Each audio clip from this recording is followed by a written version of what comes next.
Hello friends, welcome to my YouTube channel Vijay ji academy. तो आज मैं आप लोगों को संविधान का टॉपिक निर्वाचन आयोग से संबंधित पहले मैं आप लोगों को वन लाइनर क्वेश्चंस करवाऊंगा और इसके बाद में निर्वाचन आयोग से संबंधित जो भी प्रीवियस एग्जाम में क्वेश्चंस पूछे गए हैं वो भी आप लोगों को करवाऊंगा।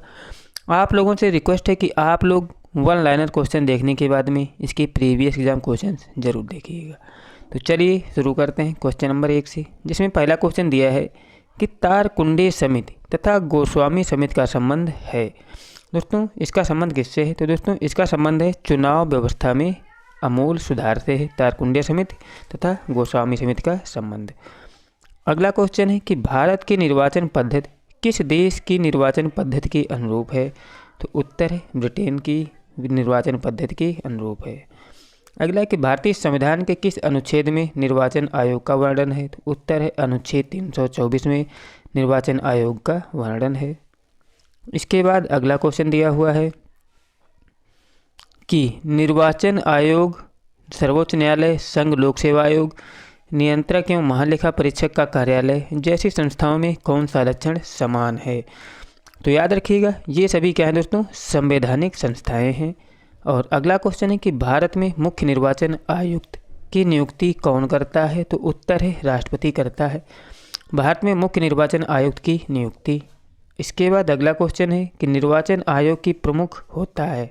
तो निर्वाचन आयोग का प्रमुख कौन होता है? तो उत्तर है मुख्य निर्वाचन आयुक्त जो होता है निर्वाचन आयोग का प्रमुख होता है। अगला है कि परिसीमन आयोग का अध्यक्ष होता है। तो कौन होता है दोस्तों? मुख्य चुनाव आयुक्त जो होता है ये परिसीमन आयोग का अध्यक्ष होता है। अगला है कि संविधान लागू होने के बाद राष्ट्रपति ने पहली बार कब 2 व्यक्तियों को मुख्य निर्वाचन आयुक्त की सहायता के लिए निर्वाचन आयुक्त के पद पर नियुक्त किया था? तो ये नियुक्त किया था दोस्तों कब? ये नियुक्त किया गया था 1989 में। ऑप्शन क्या है दोस्तों? इसमें विकल्प ही दिए हैं तो 1989। इसके बाद अगला क्वेश्चन है कि भारत के विभिन्न राजनीतिक दलों को राष्ट्रीय या क्षेत्रीय दल का दर्जा देने का अधिकार किसको है? तो उत्तर है चुनाव आयोग का है किसी भी राजनीतिक दल को क्षेत्रीय या राष्ट्रीय दल का दर्जा देने का अधिकार। अगला क्वेश्चन है कि मध्यावधि चुनाव कब कराया जाता है? तो मध्यावधि चुनाव कब कराया जाता है? उत्तर है समय पूर्ण होने से पहले ही, जब लोकसभा या विधानसभा भंग हो जाए तब मध्यावधि चुनाव होता है। अगला है कि भारत में सार्वजनिक मताधिकार के आधार पर प्रथम चुनाव कब हुआ था? तो उत्तर है 1952 में हुआ था सार्वजनिक मताधिकार के आधार पर प्रथम चुनाव। अगला क्वेश्चन है कि भारत में पहली बार महिलाओं को मताधिकार कब प्राप्त हुआ? तो उत्तर है 1926 में प्राप्त हुआ था प्रथम बार महिलाओं को मताधिकार का अधिकार। अगला है कि पार्लियामेंट द्वारा दिसंबर 1989 में निर्मित कानून के अनुसार एक नागरिक के वयस्क होने की कानूनी आयु कितनी है? तो उत्तर है 18 वर्ष है। पार्लियामेंट द्वारा दिसंबर 1989 में निर्मित कानून के अनुसार पहले ये आयु जो थी 21 वर्ष हुआ करती थी। इसके बाद अगला क्वेश्चन है कि भारत में मतदान की आयु 21 वर्ष से घटाकर 18 वर्ष किया गया। कब किया गया था? 1989 में किया गया था। मतदान की आयु 21 वर्ष से घटाकर 18 वर्ष की गई थी। अगला कि भारत में मतदान की न्यूनतम निर्धारित आयु क्या है? तो उत्तर है 18 वर्ष है मतदान की न्यूनतम आयु। अगला है कि चुनाव के समय किसी चुनाव क्षेत्र में चुनाव प्रचार कब बंद करना होता है? तो उत्तर है मतदान समाप्त होने से 48 घंटे पहले चुनाव प्रचार बंद करना होता है। अगला क्वेश्चन है कि किसी निर्वाचन के दौरान किसी राजनीतिक दल के उम्मीदवार की मृत्यु हो जाने की स्थिति में कितने दिनों के अंदर दूसरा प्रत्याशी खड़ा करना पड़ता है? तो उत्तर है 7 दिन के अंदर दूसरा प्रत्याशी खड़ा करना पड़ता है। इसके बाद अगला क्वेश्चन है कि मुख्य निर्वाचन आयुक्त को प्रति माह कितना वेतन मिलता है? तो उत्तर है 2,50,000 रुपये मिलता है मुख्य निर्वाचन आयुक्त को। इसके बाद अगला क्वेश्चन है कि जो अन्य निर्वाचन आयुक्त होते हैं उनको प्रति माह कितना वेतन मिलता है? तो याद रखिएगा इनको मिलता है 2,25,000 रुपये। इसके बाद अगला क्वेश्चन है कि मुख्य निर्वाचन आयुक्त की पदावधि कितनी होती है? तो उत्तर है 6 वर्ष या 65 वर्ष की आयु जो पहले पूर्ण हो वही माना जाता है। अगला है कि अन्य निर्वाचन आयुक्त की पदावधि कितनी होती है? तो याद रखिएगा इसमें क्या होता है 6 वर्ष या 62 वर्ष जो पहले पूरी हो जाए उनको रिटायर माना जाएगा। ये होती है अन्य चुनाव आयुक्त के लिए। अगला है कि दिनेश गोस्वामी समिति ने क्या सिफारिश की थी। तो इन्होंने सिफारिश की थी कि लोकसभा के चुनाव की सरकारी निधियन की सिफारिश की थी दिनेश गोस्वामी समिति ने। मोस्ट IMP क्वेश्चन है। अब देखते हैं अगला क्वेश्चन क्या दिया हुआ है। अब दोस्तों जो अगले क्वेश्चन है ये प्रीवियस एग्जाम के क्वेश्चन हैं, देखते हैं। जिसमें पहला क्वेश्चन है कि भारत के मुख्य चुनाव आयुक्त को नियुक्त किया जाता है किसके द्वारा? राष्ट्रपति के द्वारा नियुक्त किया जाता है मुख्य निर्वाचन आयुक्त को। अगला क्वेश्चन है कि भारत का संविधान निम्नलिखित अनुच्छेदों में से एक के अंतर्गत एक निर्वाचन आयोग का प्रावधान करता है। किसके तहत निर्वाचन आयोग का प्रावधान होता है? तो याद रखिएगा अनुच्छेद 324 के अंतर्गत निर्वाचन आयोग का प्रावधान होता है। ऑप्शन नंबर डी राइट है। अगला क्वेश्चन है कि भारत के मुख्य निर्वाचन आयुक्त की पदावधि क्या है? तो मुख्य निर्वाचन आयुक्त की पदावधि क्या है? हमने बताया था कि 6 वर्ष या 65 वर्ष जो पहले पूरी हो वही माना जाएगा।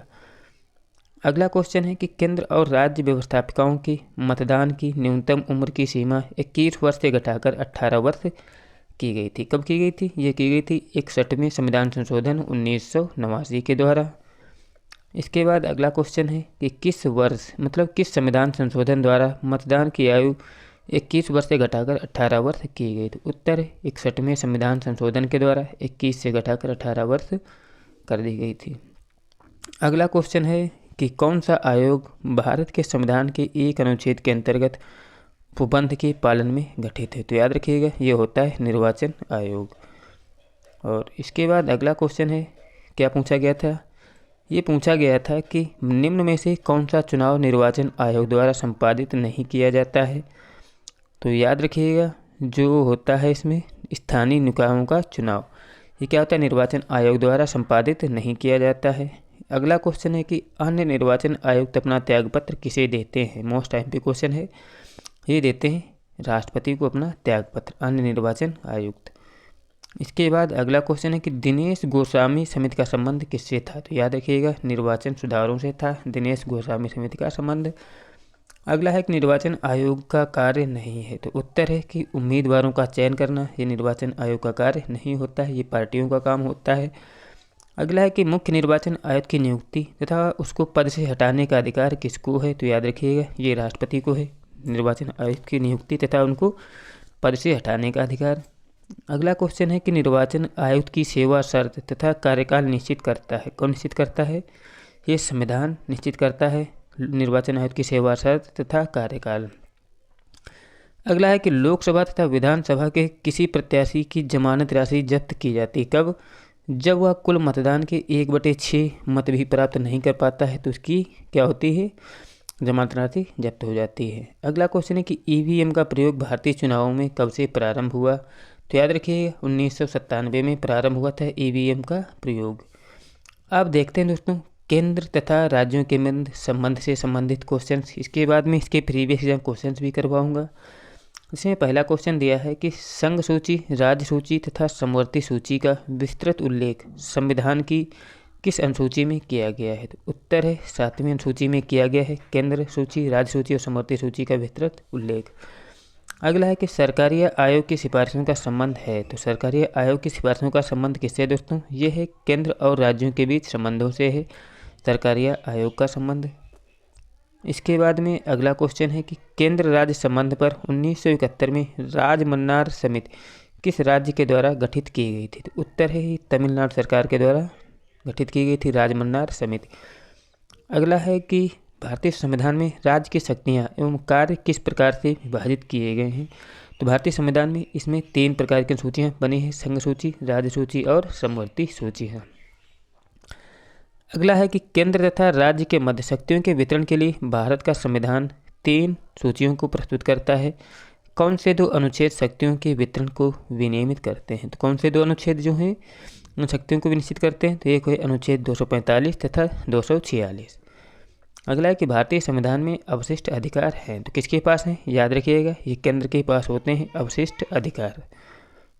अगला क्वेश्चन है कि अवशिष्ट शक्तियों पर विधि निर्माण का अधिकार किसे प्राप्त है? तो याद रखिएगा ये संघ को प्राप्त है अवशिष्ट शक्तियों पर विधि निर्माण करने का अधिकार। अगला है कि किन परिस्थितियों में संसद राज्य सूची के विषयों पर विधि निर्माण कर सकती है? तो याद रखिएगा अंतर्राष्ट्रीय संधि व समझौतों को लागू करने हेतु जो संसद राज्य सूची के विषयों पर विधि निर्माण कर सकती है। अगला है कि क्या भारतीय संघ का कोई राज्य किसी विदेशी राष्ट्र या अंतर्राष्ट्रीय संगठन से ऋण ले सकता है? तो याद रखिएगा, ये नहीं ले सकता है। भारतीय संघ का कोई राज्य किसी विदेशी राष्ट्र या अंतर्राष्ट्रीय संगठन से ऋण नहीं ले सकता है। अगला है कि भारतीय सरकारी आयोग की स्थापना किसके संबंध में जांच के लिए हुई थी? तो याद रखिएगा, केंद्र राज्यों के संबंध के बारे में सरकारी आयोग का गठन किया गया था। अब अगला क्वेश्चन दिया है कि केंद्र राज्य संबंधों पर विचार करने के लिए सरकारी आयोग का गठन कब हुआ? तो ये हुआ था 1983 में सरकारी आयोग का गठन। अगला क्वेश्चन है कि भारतीय संविधान में अवशिष्ट अधिकारों को किसे दिया गया? तो ये दिया गया संघीय सरकार को अवशिष्ट शक्तियों का अधिकार। अगला क्वेश्चन है कि समवर्ती सूची में लिखे विषयों पर अधिनियम बनाने का अधिकार किसके पास है? याद रखिएगा, ये संघ और राज्य दोनों के पास होता है। मतभेद की स्थिति में किसका माना जाता है? केंद्र वाला माना जाता है। इसके बाद अगला क्वेश्चन क्या दिया हुआ है? अगला क्वेश्चन है कि पंचायती राज विषय है। तो याद रखिएगा, ये राज्य सूची का विषय होता है। अगला है कि भूमि सुधार किस विषय के अंतर्गत आता है? तो भूमि सुधार आता है राज्य सूची के अंतर्गत। अगला है कि आर्थिक नियोजन विषय है, तो किसका है? ये समवर्ती सूची का है। अगला है कि कौन सा विषय समवर्ती सूची में है? तो याद रखिएगा, शिक्षा जो है समवर्ती सूची में है। अगला है कि भारतीय संविधान की 7वीं अनुसूची के अंतर्गत संघ सूची किसका उल्लेख नहीं है? तो याद रखिएगा, जो गैस है दोस्तों, इसमें गैस है, संघ सूची के विषय में नहीं है। अगला है कि भारतीय संविधान की 7वीं अनुसूची के अंतर्गत राज्य सूची में किसका उल्लेख है? उल्लेख है दोस्तों वनों का। 7वीं अनुसूची के अंतर्गत राज्य सूची में किसको शामिल है दोस्तों? किया गया है, वन को शामिल किया गया है। वन जो है राज्य सूची का विषय है। अगला है कि कौन सा विषय संघ सूची के अंतर्गत समाविष्ट है? तो संघ सूची में आता है जनगणना। अगला है कि शिक्षा किस सूची के अंतर्गत है? तो शिक्षा जो है ये समवर्ती सूची के अंतर्गत आता है। अगला है कि कौन सा राज्य सूची में नहीं है? तो राज्य सूची में जो सुरक्षा है ये संघ सूची में, राज्य सूची में नहीं है। अगला है कि सामाजिक सुरक्षा एवं सामाजिक बीमा किसका विषय है? तो याद रखिएगा, ये समवर्ती सूची का विषय है। अगला है कि शिक्षा को किस संविधान संशोधन द्वारा राज्य सूची से हटाकर समवर्ती सूची में शामिल किया गया? तो ये शामिल किया गया था 42वें संविधान संशोधन के द्वारा शिक्षा को राज्य सूची से हटाकर समवर्ती सूची में लिया गया था। अगला है कि रेलवे पुलिस किस सूची में है? तो याद रखिएगा, रेलवे पुलिस राज्य सूची में आता है। इसके बाद अगला क्वेश्चन है कि विवाह, संविदाश्रम, कल्याण बीमा, आर्थिक व सामाजिक योजना जैसे विषय किस सूची के अंतर्गत आते हैं? तो ये आते हैं समवर्ती सूची के अंतर्गत। इसके बाद अगला क्वेश्चन है कि मुद्रा, प्रतिरक्षा, बैंक, प्रादेशिक मामले, डाक तार, नागरिकता आदि विषय किस सूची में रखे गए हैं? तो ये सभी संघ सूची में है। मुद्रा, प्रतिरक्षा, बैंक या प्रादेशिक मामले। इसके बाद अगला है कि पुलिस, न्याय, स्थानीय सुशासन, स्वास्थ्य, कृषि, सिंचाई आदि विषयों को किस सूची में रखा गया है? तो इनको रखा गया है राज्य सूची में। पुलिस, न्याय, स्थानीय सुशासन, स्वास्थ्य, कृषि, सिंचाई ये सभी राज्य सूची में है। अगला क्वेश्चन है कि विधायी शक्तियों का केंद्र तथा राज्यों के मध्य वितरण संविधान की निम्न अनुसूचियों में से एक है। तो ये क्या दोस्तों? 7वीं अनुसूची में है विधायी शक्तियों का केंद्र तथा राज्यों के मध्य वितरण। 7वीं अनुसूची में इनका उल्लेख किया गया है। अगला क्वेश्चन है कि भारतीय संविधान के किस भाग में केंद्र राज्य विधायी संबंध दिए गए? तो ये किस में दिए गए? ये दिए गए भाग 11 में, केंद्र तथा राज्यों के मध्य विधायी संबंध। इसके बाद में अगला क्वेश्चन पूछा गया था कि सरकारी आयोग की सिफारिशों का संबंध है, तो किससे है? अभी बताया था कि केंद्र तथा राज्यों के मध्य पारस्परिक संबंधों से है सरकारी आयोग का संबंध। अब अगला क्वेश्चन दिया है कि विधायी शक्तियों की संघ सूची समष्टि किस विषय के संबंध में भारत के उच्चतम न्यायालय के अधिकार क्षेत्र को बढ़ाने का अधिकार दिया गया है? तो किसको दिया गया है? ये संसद को दिया गया है भारत के उच्चतम न्यायालय के अधिकार क्षेत्र को बढ़ाने का अधिकार। अगला है कि अंतर्राष्ट्रीय संधियों के भारत के किसी भाग अथवा संपूर्ण भाग में लागू करने के लिए संसद कोई कानून बना सकती है। किस कैसे बना सकती है? बिना किसी राज्य की सहमति से अंतर्राष्ट्रीय संधियों पर केंद्र सरकार कानून बना सकती है। अगला कि केंद्र और राज्यों के बीच वैधानिक शक्तियों का बंटवारा हुआ है। किसमें हुआ है? ये हुआ है 7वीं अनुसूची में, केंद्र तथा राज्यों के मध्य वैधानिक शक्तियों का बंटवारा। इसके बाद अगला क्वेश्चन है कि अवशिष्ट अधिकार क्या है? तो अवशिष्ट अधिकार क्या होते हैं? वे अधिकार जो किसी भी सूची में शामिल ना हो उन्हें बोलते हैं अवशिष्ट अधिकार। जैसे सूचियाँ 3 हैं, संघ सूची, राज्य सूची और समवर्ती सूची। जो विषय किसी भी सूची में नहीं होते हैं उन्हें बोलते हैं अवशिष्ट अधिकार। और ये इन पर नियम बनाने का किसको अधिकार, ये केंद्र को होता है। अगला है कि केंद्र राज्य संबंध में विवाद का एक कारण क्या है। ये दोस्तों होता है राज्यपाल का पद विवाद का एक कारण। अगला है कि सरकारी आयोग रिपोर्ट किसे संबंधित है। तो सरकारी आयोग जो रिपोर्ट होती है दोस्तों, ये योजना आयोग की शक्तियों से होती है, सरकारी आयोग की रिपोर्ट। अगला है कि रेलवे भारत के संविधान में कौन से लिस्ट में आती है। तो रेलवे जो आती है समवर्ती सूची में आती है। इसके बाद लास्ट क्वेश्चन है कि हमारे संविधान में आर्थिक नियोजन शामिल किया गया है। तो किसमें आर्थिक नियोजन है, ये समवर्ती सूची में है। दोस्तों आपको मेरे द्वारा कराए गए ये क्वेश्चंस अच्छे लगे हों तो प्लीज़ चैनल को ज़रूर सब्सक्राइब कर लें। वीडियो अच्छा लगा हो तो लाइक भी करें और अपने दोस्तों के पास शेयर करना ना भूलें। जो अगला टॉपिक होगा हमारा वो होगा राजभाषा। राजभाषा से संबंधित आपको सभी महत्वपूर्ण क्वेश्चन करवाऊँगा जो भी एग्जाम में बन सकते हैं। आप लोग सभी वीडियो टॉपिक वाइज देखते रहिएगा, संविधान से आने वाला क्वेश्चन आपका नहीं छूटेगा। मिलते हैं नेक्स्ट वीडियो के साथ, तब तक के लिए जय हिंद जय भारत।